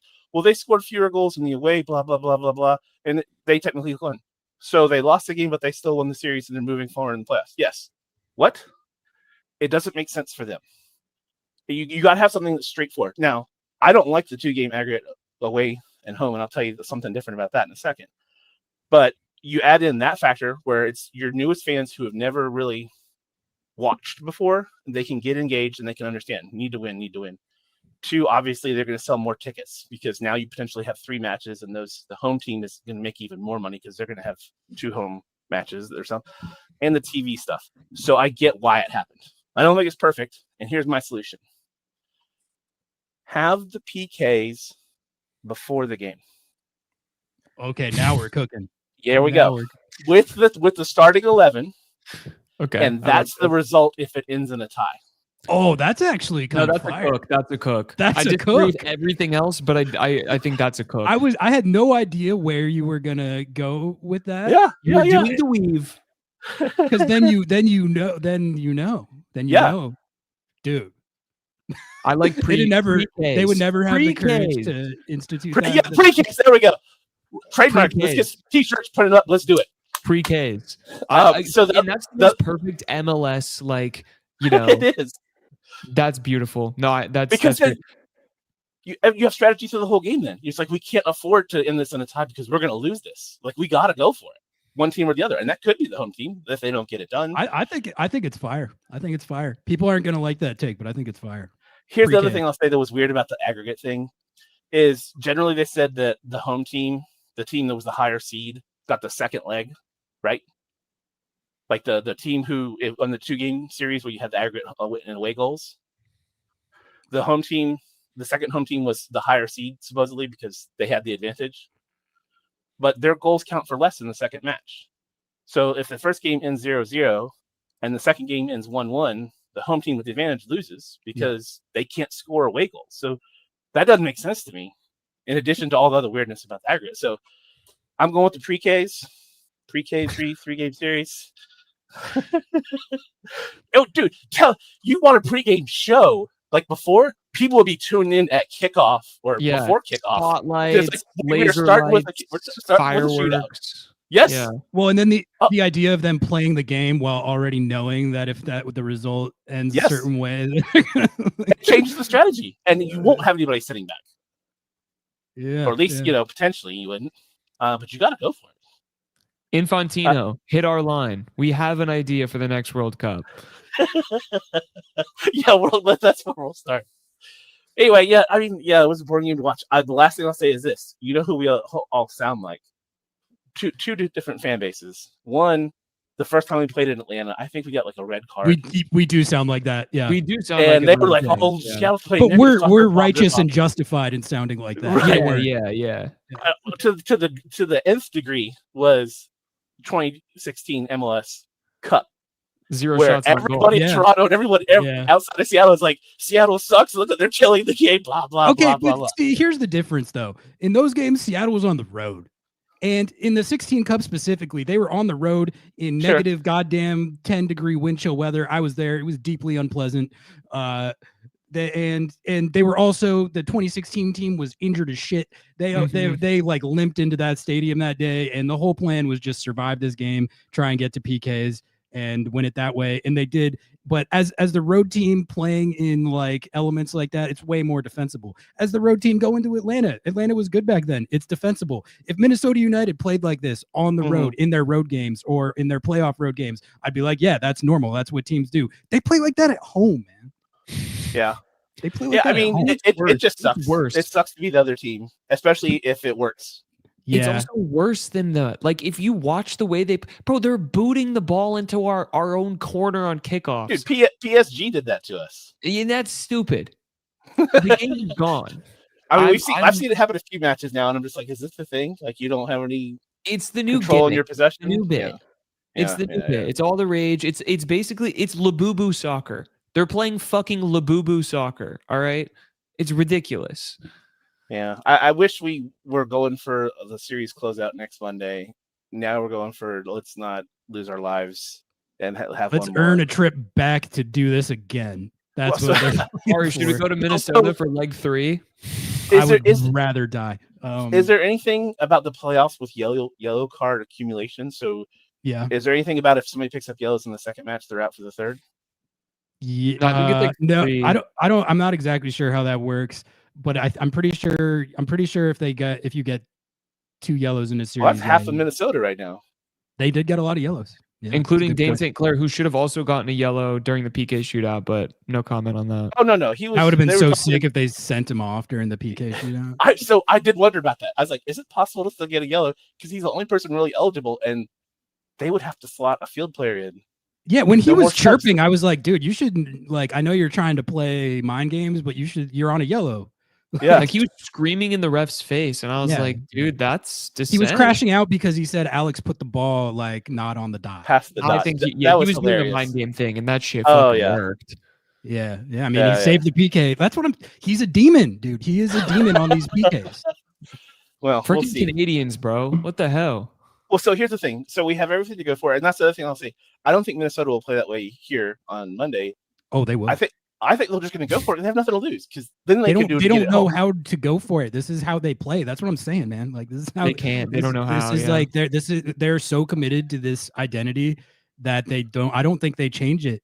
Well, see, that's why if I was them, I would because no one would expect it. See, that's what I would do, but I don't think that Eric Ramsay has the courage. I've never seen them do it though. Like the whole season, we've both watched them. It's just they're not. I felt like they were less extreme about it in this game. I was calling them radical extremists on the pregame show. Yeah, I felt like they weren't quite as extreme. That do you remember that first game, Hunch? Like, yeah. Didn't that feel like? I just remember watching that game and being like, what am I watching? I felt like this was worse. I thought the first game was worse, but this might have felt worse because of the stakes. I don't know. Well, so the first game they were compact. I don't recall them much like they were in this game having literally all 11 in their defensive third. They didn't even have their front line in the middle third. They were in the defensive third multiple times for extended periods, which is crazy. Because our center backs were the attacking third. Like everybody was up. The way they play defense is so crazy to me. Like, just gum up the works. Yeah. Well, so here's the last thing I'll say about that. If they're doing that, guys, meaning us, you can't whip balls in the box and expect to get a header. Like if it's not in flow, you can't have a slow build up, and then if you're stuck on the wing, lob it in the box and hope that one of the 2 players on our team or one of the 6 on theirs, isn't going to get it, and we are. Like it's got to be a quick transition into the box before they've set up. But if they're back there parked like those whipping, you can't like I don't think it's possible to break that down. Like, and it's the reason it's so frustrating to watch is because when they're doing that thing where they have everyone set and they're dropped that deep and Seattle's just knocking the ball around, there's not going to be any sequence at the end of that where Seattle gets a good chance in all likelihood. The good chances are going to come off counters and set pieces. And they are very effective at like getting their game states into situations where they can just do that. And it's, I don't know. Well, hopefully Moose starts the next one. Hopefully Georgie off the bench, like I said, because I just don't see him as a starter. Not because he isn't capable, because I find him more effective. But like I said, when coming on against tired legs. And other than that, I don't know what other changes you make. Everybody else looked okay. Alex, I think, was at his first miss on a PK, but Christian, we could take off the top 5 for kicks. I think for a while. Maybe have somebody else. I was thinking the same thing when he was taking that one. I think it's like in his head at this point. Yeah. And but that's why you got to take a penalty. Yeah, you got you got to give him a break so he gets out of his head about it. Yeah. Well, all right, Hunch. We got a couple more callers to work through here, but pre-K for life. Always. Pre-K. Yeah, that was a fire idea. Iced tea and pre-Ks. You hooked us up with this was an all-time cook sesh from Hunch ttonight. Yeah. See you guys. All right, Hunch. Have a good one, Hunch. All right, we got DJ, then we got James, and then that'll probably be a wrap. And I mean, maybe if anyone else wants to tap in, you can, but we're probably not going to stay on for all that much longer. I don't need to do 2.5 hours about that game. All right, let's get DJ on the stage right now. DJ, what's good? What's up, How man? y'all doing? PK. Begrudgingly, we'll kiss the crest. Today wasn't a good game. Let's be honest. I'm going to repeat some of the things that some of the other callers called in about. First and foremost, Georgie definitely should have started. And to add on to that, we need to really get our quicker players, at least in terms of pacing and dribbles, on the field because it was clear we're not going to score on a. Oh no. Oh, Did he's I cooking too. mid-cook. just Frozen mid-cook. Yeah, DJ, you're freezing. Oh. You're freezing a little bit. You're freezing a little bit. I'm still here. Can you guys see me? Yeah, Okay, we can't see we you, got- but we can hear you. Yeah. Am I good? Yeah, keep cooking. Okay, sorry about that. Yeah. Okay, so again, KKR, Georgie, even RBW, I'm not even sure if he was on the bench today, but I think we just need to try different things. This progression, slow buildup does not work against Minnesota. We've seen this. Something that Jeremy O'Shan said as well is that, not having Peppo won't be as detrimental to the Sounders. Vividly, or more so, I disagree. It was very clear that we needed someone with Peppo's pace, right? And dribbles in the same way Georgie was doing on, I believe he was on the left, right? We need those types of players playing against a team like Minnesota, even like Austin, right? We know that they're going to try and push at the very last minute to score. It was very clear they almost did that as well. So again, we need to change that up. Another thing, just stop hesitating. We actually saw this in the Cincinnati game as well. Kevin Denke, he took this like half step pause and missed a perfect chance to score, right? And same thing, I think we saw that today as well, even though I'm really happy with some of the crosses, especially that Jordan put into Danny, right? Outside of all of that, we need to shoot and score. I don't know what it is. Ever since Leagues Cup, we really haven't been able to shoot any bangers, right? I'm not saying we have to shoot from 30 yards out, 20 yards out every single time we get the ball, but we haven't really tested the keeper until it was way too late in the game. So I'll stop there. I know I shot out a bunch of things, but definitely want to talk about, just getting Georgie on the field, getting KKR on the field, getting RBW on the field way sooner, and then what we can do to score earlier. Yeah. I think what you changed lineup wise for game 2 is I know Hunch was saying that Georgie's better as a super sub, and I agree with that, but I just think this matchup calls for him. This matchup calls for him. Sans De La Vega, that's like your next best option for that skill set, and to me, that's the only way I can see to break down these trolls. Absolutely. No, I'm not sure if you were going to say anything, but I did want to switch gears and talk about Jesus Ferreira and the game that he had.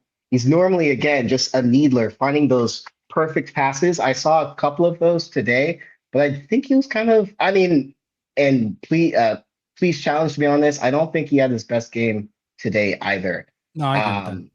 So again, I'm not sure what the lineup needs to look like, who needs to play on what side, but we need to start scoring way sooner and testing the keeper often and early, right? They were playing haram ball, let's be honest, right? So if there's just one person, probably Georgie Manungu or Paul Rothrock on the wing, and there's no one in the box, we're not going to score, right? Someone at least has to make the run. And we saw a couple of those runs, but they were more so through passes, right? So yeah, I'm not happy with this game, but I'm confident we will win at home, and we can probably pull off something amazing in game 3.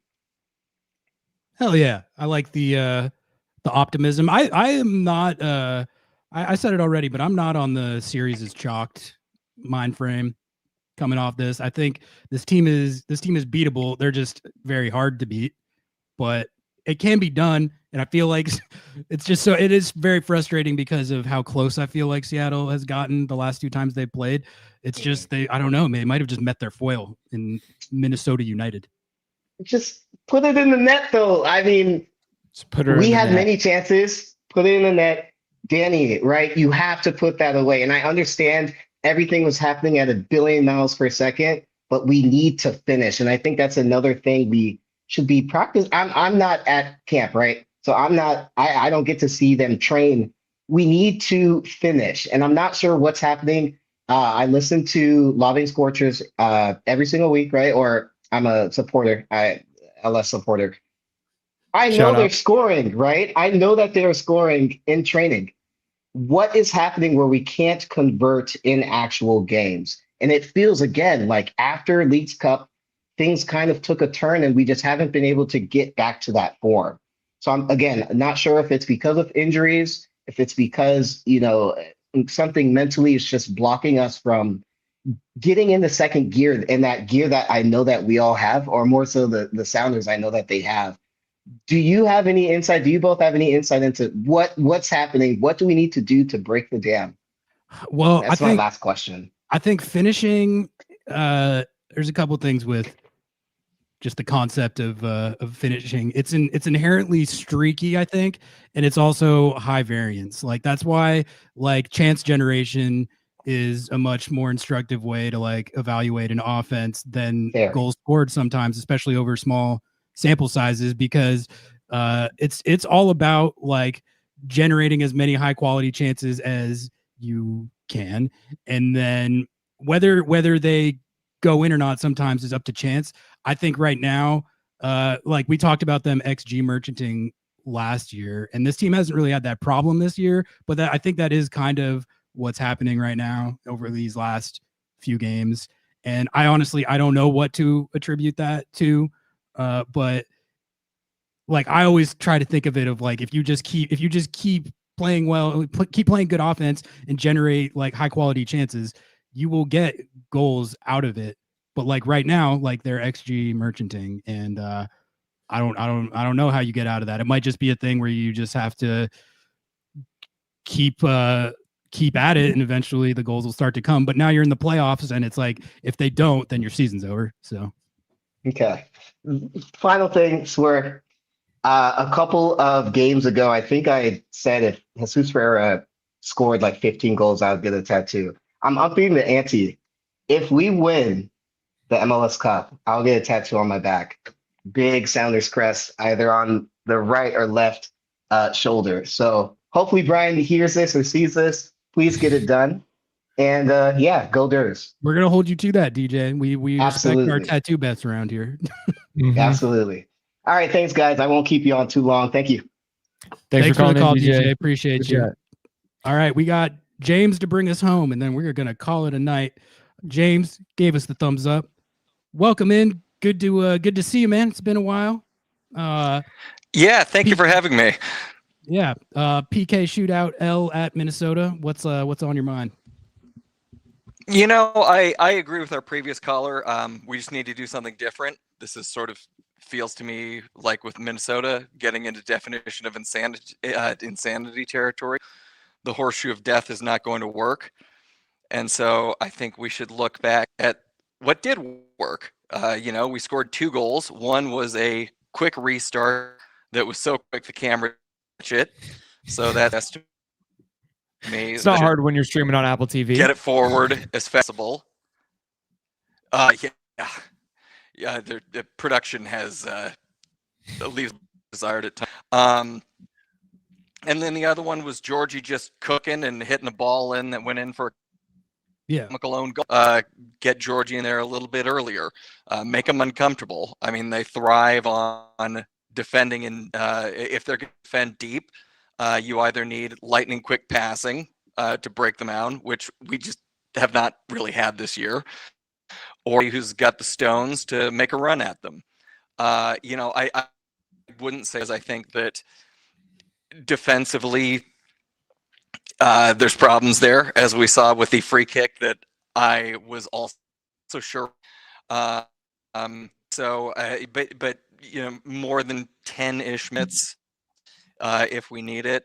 The one thing that I thought that Morris got on the much better than he has as a striker since he came back from injury.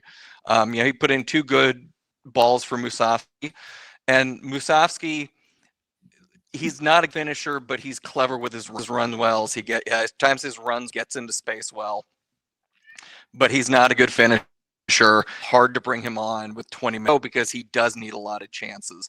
So start Morris on the right, Musovski up top. Maybe that can be a thing. I think that's what they should do.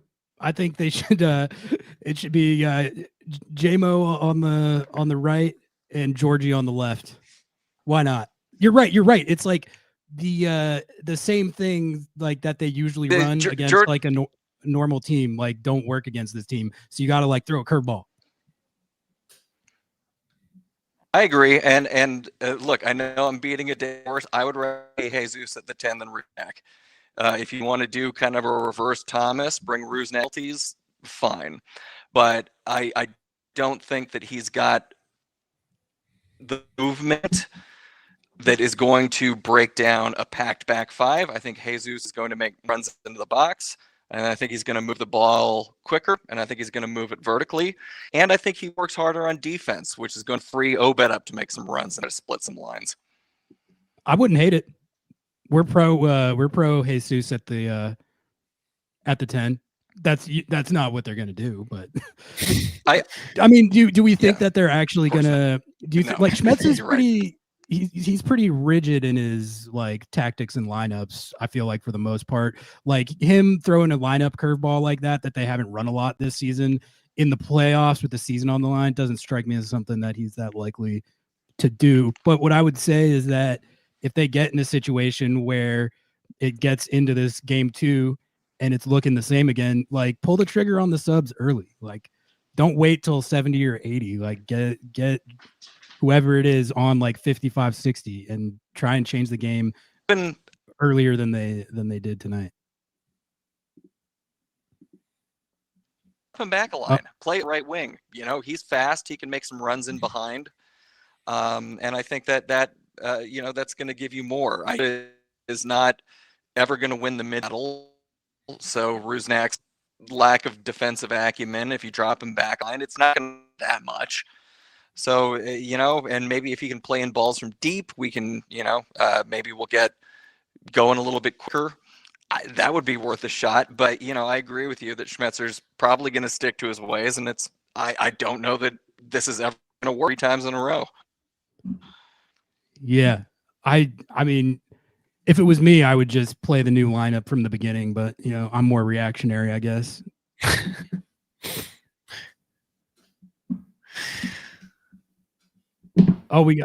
I think James, you might have froze. I'm taking James off for the time being. It looks like he froze. Yeah, his connection was a little spotty anyway. All right, let's thank you for the call, James, though. It was good. Thank you for the call, you. James. Your internet was just choppy, but I got most of your takes. Yeah. All right, we got one more. Let's do one more. We'll close her out. Sorry, I'm trying to email. You're good. Let's bring Azarada to the stage to bring us home. Azarada, how's it going? PKL at Minnesota to start off the playoffs. Yeah. Didn't turn out too great. You're able to hear me, right? Yeah, we got you sound great. Cool. So I just wanted to say a little bit about Andrew Thomas for this particular game. First off, I want to recognize that we lost because we missed 2 penalty kicks at the end of the game. That is obviously why we did not win. Don't blame Fry. I don't think he played particularly terribly. The concern I have is that Minnesota was very defensive. They bunkered the whole night. They didn't have that many shots on goal. I was concerned in regulation that when they did take shots, fortunately, they were wide. They didn't get their shots didn't land, and that's great. But Fry seemed a bit sluggish in this case, and I'm not dogging on him. I absolutely love Steph Fry. I think he's a legend. My reason for being particularly pro Thomas for Minnesota specifically is that their whole shtick is set pieces and penalty kicks. And I think that if you're just looking at St. Clair's energy in this game versus Fry, it's like night and day. And while Fry definitely did not cost us this game, I think that Thomas could have given us a slight edge that would have been helpful. There was at least one of those penalty kicks that that one of the penalty kicks that Minnesota took that Fry missed. It's possible that Thomas would have got it. Maybe he would have missed it too. Not saying, but either way, I think that Thomas's energy versus the type of team that Minnesota is exactly what we need to win the next 2 games. And so I'm really hopeful that they give Andrew a shot. It's an interesting point. Like I hadn't thought of it from the perspective of, like what makes a great PK specialist isn't just shot stopping and being really good at guessing. It's also shithousery, getting in your opponent's head. Absolutely. St. Clair, he is like that. Like he's swagging around, he's talking shit, he's getting in your head. So by the time you're even taking the penalty kick, like he's already he's good at that. Andrew Thomas he's in that mold, not just on PKs, but of the swaggy goalkeeper who's gonna talk his shit and try and get in your head. And that is part of the reason that he is elite at penalty kicks. So it's like I like the idea of countering their shithouser with your shithouser. There might be something to that outside of the PK acumen. Yeah, no, he straight up got in Alex's head. And I mean, he did. It's unfortunate that he blocked Alex's shot, but I'm just saying, I think between being able to psych out the other players and being more energetic in general, I think that Andrew would have given us a better edge. I didn't really see that from Fry in this specific game. Like there were cases where Minnesota made some pretty good hits and it was close to the edge. It fortunately went wide. I mean, otherwise we might have lost in regulation, in my opinion. Like I was kind of dreading the performance well before penalty kicks. And I don't know. I was just nervous about that. I was probably anxious about their performance on set pieces in general leading into this game. So I might have already been like looking for that kind of stuff. But that was just my kind of take. I think that Andrew's the kind of keeper we need to beat a team like Minnesota. As someone else said earlier, though, like we lost because we didn't score. Yeah. And that is ultimately at the end of the day what matters. Like I think that JMO set up a couple of shots to Moose, which were great in the second half. I thought that was good, a good synergy there. It's unfortunate St. Clair managed to block those effectively. He's an amazing keeper, but we have to score in regulation. We can't let it go to PKs. PKs is such a shit show. I'm not at all surprised that we lost in PKs, not even because of the two that we missed. That's really not excusable.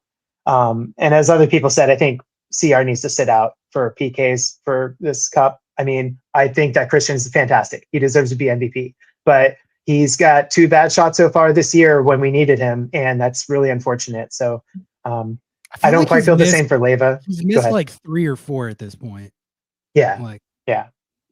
So yeah, I don't know. I think that like on a more positive note, I think that, I mean, we played pretty good defense. Like Minnesota was not very effective, obviously going into the attacking third, but like when they got the ball, we managed to get it back really quickly. And so I was appreciative of how they played.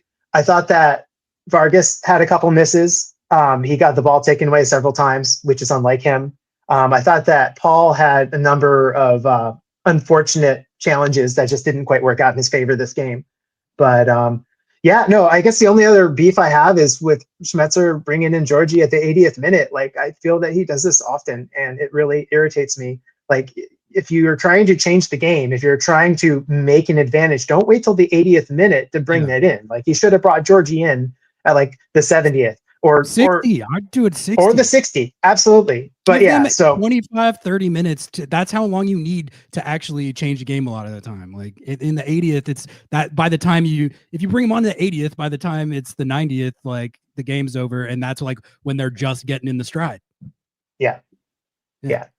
Right on. Yeah. Frustrating game. Really not happy we have to go back to Minnesota for game 3. Looking forward to seeing them at Lumen. But that was it is what it is. Hopefully we do better. Certainly next game, and then I hope we do better in game 3 because tonight was not fun. But this is how it goes. Nah, man, my last thought, just based on what you were talking about, like I do have to give it to St. Clair, man. Like on that Alex PK, like all the stuff he's doing, where he's going up and he's yelling about how it's not on the right spot, and he's bitching at the ref, and he's shithousing. He's getting in his head, and it worked. It worked. He like won the psychological battle there. Like you got to give that to him. Yeah, that and his blocking Moose earlier in regulation. I think that hat tip to him. He had a good game. He saved them. He's a beast. But all right, Azurata, thanks for calling in. Appreciate you. Good stuff, and we'll talk to you soon. Absolutely. Thanks. Good night. Everyone, thank you.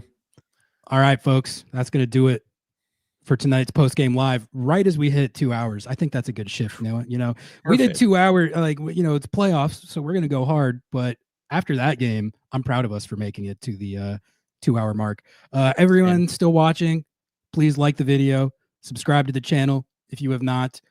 Follow us on Instagram, TikTok, all the platforms. Buy the Lobbing Scorchers hot sauce, lobbingscorchers.com/sauce.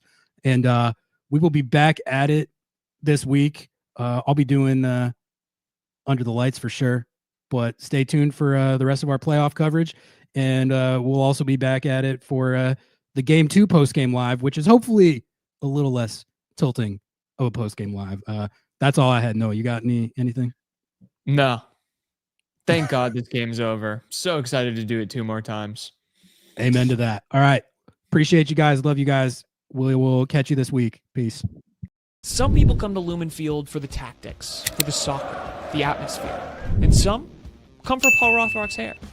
Me personally, I come for both, because I have agendas to push. Live soccer isn't just better, it's way more personal. From making friends to becoming the guy in your section that's just constantly yelling about advanced statistics. Get tickets to any Sounders match by visiting lobbingscorchers.com/tickets. You support the pod, our agendas, the vibes, and the chaos.